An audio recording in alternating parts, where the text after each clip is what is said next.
to you about creating a development process that fits your organization. Can you hear me okay? Yeah.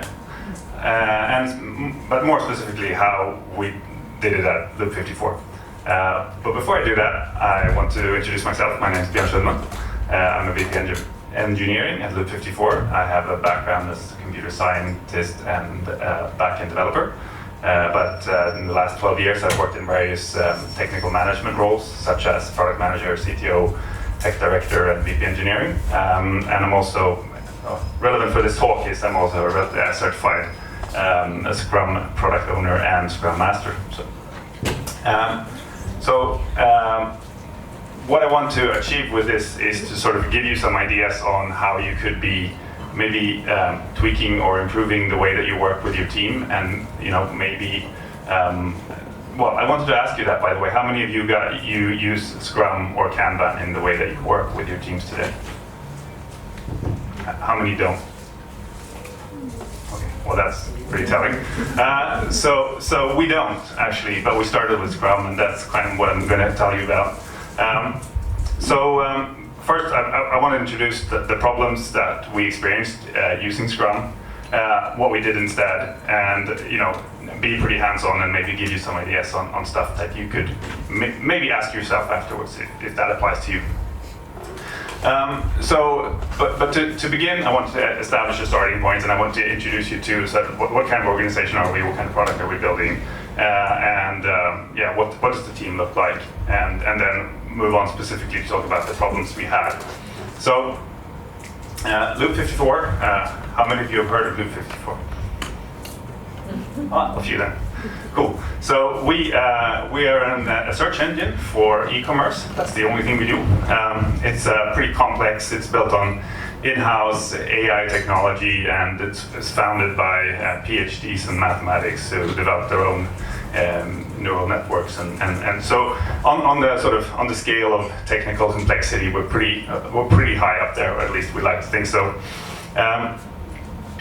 So with a product like that, a lot of the things that we work on and a lot of the innovation that happens in the product springs out of the development team, because you have to have a very detailed and thorough understanding of how everything works in order to be able to actually come up with ways of improving it.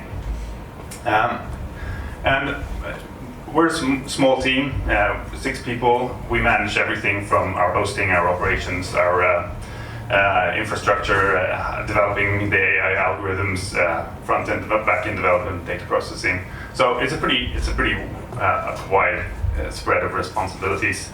And to counter that, of course, we have a team with very wide set of skills and experiences. So moving on to our challenges, I joined Loop54 2 years ago. The team was using Scrum at the time, and we kept on doing that, and it pretty soon became apparent to me that there were some issues. If you're familiar with Scrum, so you know that a big part of Scrum is your planning meeting. You plan your next iteration, and in that you try and fill your sprint backlog with enough stuff that you think you'll be able to do when you kind of look at how much stuff did we do last iteration. And we were using story points. I don't know if that's maybe old, but we were. But what we found was that the amount of just stuff that happened in this two-week period was so much that when we estimated it and put it in the backlog, or in the sprint backlog, and what I mean stuff, I mean like things that happen, hard drives failing, something's wrong for some customer, something this hadn't happened, something there, not the things that we wanted to focus on, but things that needed to be fixed, otherwise things would break. That accounted for like, well, on average between 50 and 80% of our sprint backlogs. So a lot of times, combined with this, we had at least 3 major things that we really, really wanted to focus on. 3 really, really important things that would take our product to the next level, things that we knew that we needed and had to do, but the reality was we were left, each sprint, we were left with something like 20 to 25% of the entire sprint backlog to squeeze that in. So yeah, that's what we did. We shoehorned it in, but it just didn't feel very good. You know, it felt bad. And at the same time, I mentioned I had a very diverse team that did different things.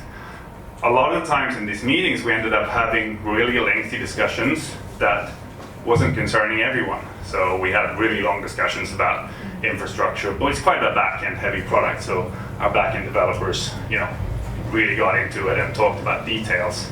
And my front-end developer and my PhD in AI maths were like, why am I here? Why am I listening to this? This has nothing to do with what I'm good at. And also, how do you make, with those 25% that's left, how do you make a good plan that gives everyone in this team something valuable to do? That was really challenging for us. I mean, I know we like to talk about cross-functional teams, and there's some sense to that. But for us, the cross-functional part was just too wide. We had to do a few things at the same time, but they were very far apart from each other. So somebody had to improve the AI, another person had to improve our infrastructure, and the other one worked on our customer portal, and they just didn't really have anything in common, and yet we needed to do them all at once. We couldn't do one at a time. So yeah, that's where we were, and so what do you do? Well, what were the consequences to begin with? People were really frustrated. I was frustrated, everybody in the team was really frustrated. We really wanted to get on with these important things, and yet we found ourselves just having like 25% of what we thought was our capacity to do that. And also the consequences, we had low progress. We really didn't make progress on the important things. It wasn't just a feeling, that really happened. We struggled to do the things that mattered to us.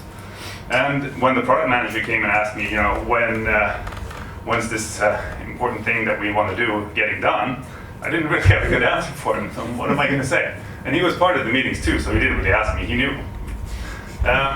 And my team were pretty unhappy. They didn't feel like they were moving forward. They didn't feel like they were developing personally. They didn't feel like we were moving forward, and that's not a good feeling to have in an engineering team, in my opinion. So we thought about what do we do instead, and we thought, let's try to do it our own way. And where do you start? I had a lot of regular one-on-ones with all my team members, and we also had regular retrospectives. So there was a lot of sort of information boiling or ideas boiling. So I kind of wanted to put them down and present them to you here. So I have 10 insights. They all, all of themselves on their own, they can seem quite simple, but that's kind of the point. And when you put them all together, there's something valuable in there. So the first insight is that fully understanding all aspects of a complex enough problem takes time, requires focus, and it's a continuous learning process. And in addition to that, in order to genuinely do something good, that's long-term, good in the long term, you need to fully understand what you're working with. Thirdly, you can really only work on very few things at once and still do it well. I'm sure you've all been a victim of trying to work on more things.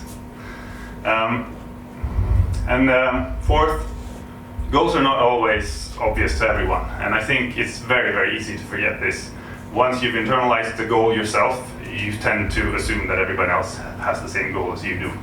But that's not true. And what's also true is that people create their own goals. If you don't give them goals, they'll find their own goals and they'll work towards those. But you get a lot more out of it if you try and have the same goal. This one is sort of my personal. Well, I like this one a lot.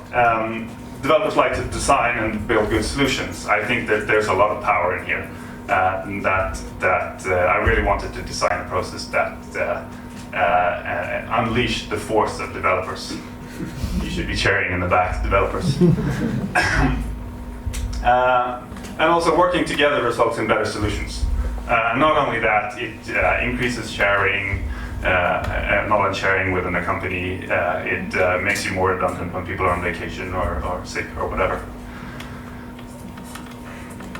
There's usually no way around problems other than fixing them, and it sounds super simple, but that's really the case. And especially if you have problems in your production environment, they're not going to go away. They're going to keep being problematic, and you just need to fix them.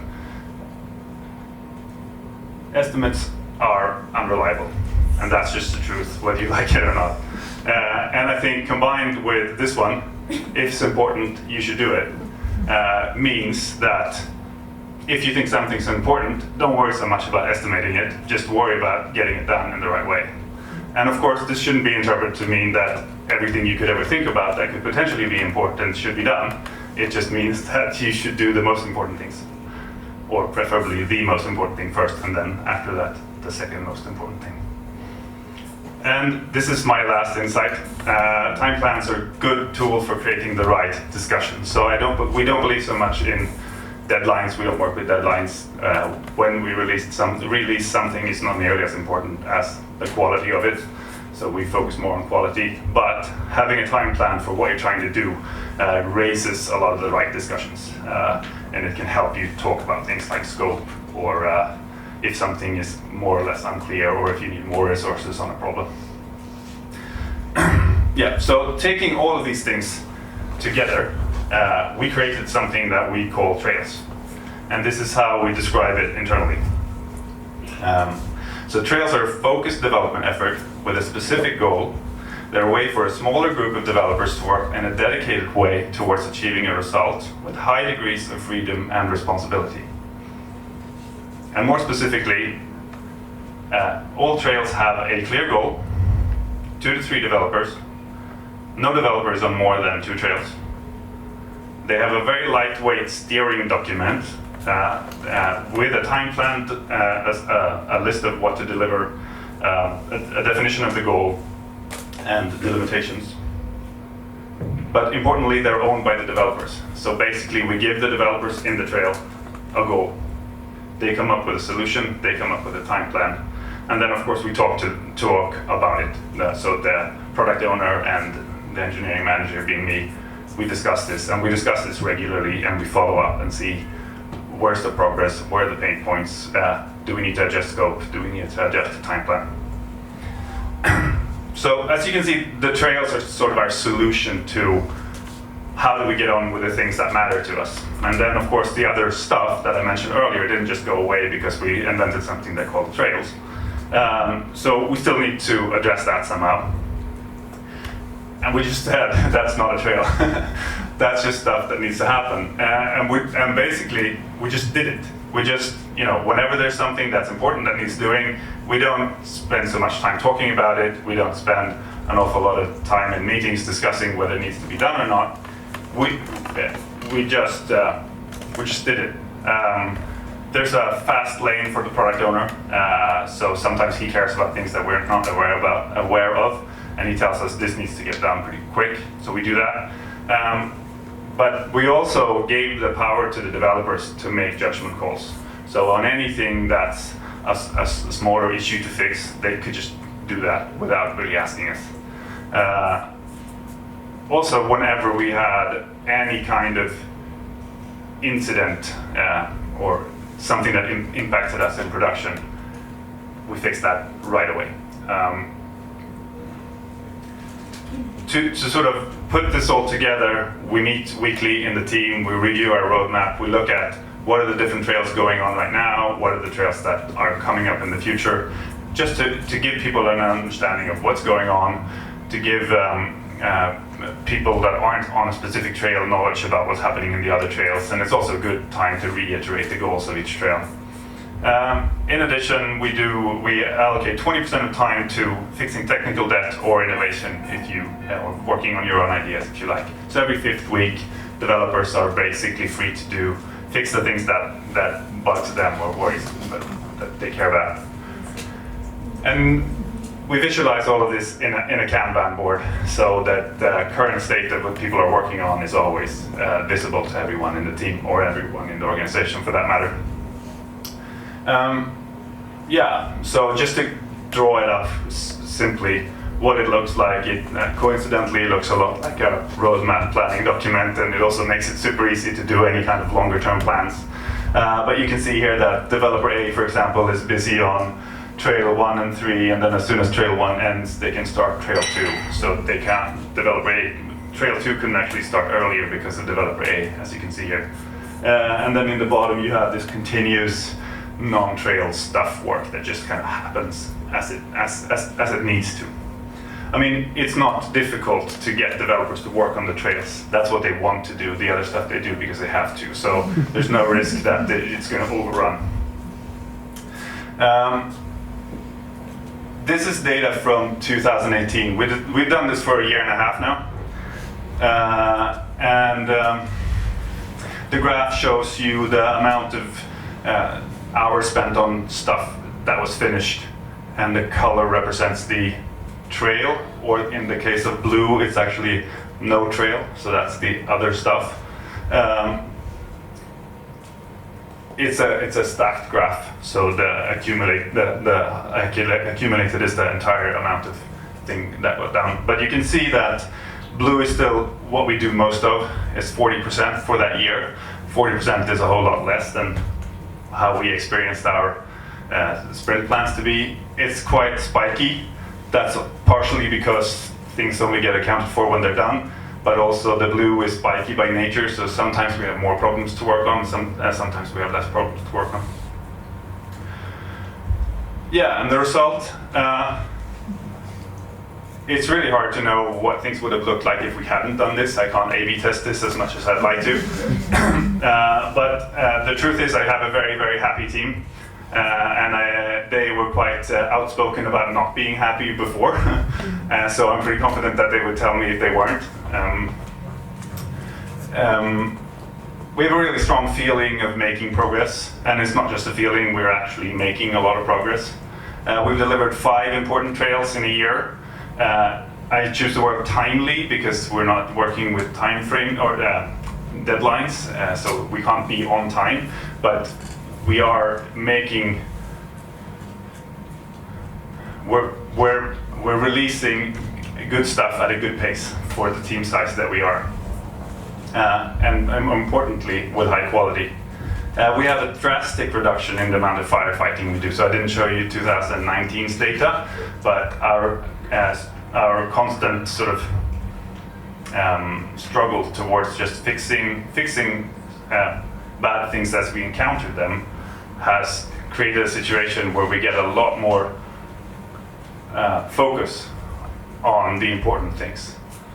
So we really changed it from being quite reactive and focusing a lot on firefighting to in a situation where we can work a lot of our time dedicated on the things that matter the most to us. Yeah, I encourage you to challenge the way that you work with your development. I think